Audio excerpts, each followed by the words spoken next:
In this video, I'm going to show you how you can deactivate your PS5 primary account on your phone. Okay, so to do this, I would recommend you download the PlayStation app. You can go and get it from the App Store, whether you're on iPhone or Android. Go ahead and download the PlayStation app and it will ask you to log in with your PSN email and password. Once you're logged in, you can go to your settings icon in the top right hand corner. And then from here, you'll be able to go ahead and access the Sony website, which will allow you to deactivate your console.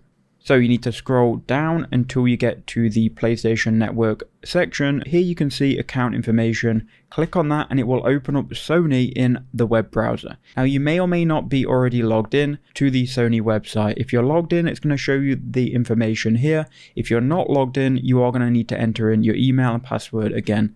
But by doing it this way, we can get into the right place very quickly. Then go to the three lines in the top left hand corner. And then from here, go to device management, which will be near the bottom. Here you can go ahead and click on your console and you'll be able to go ahead and click on deactivate all devices or any deactivate button you'll see when you click on the console. So that is how you can do it. I hope that helped.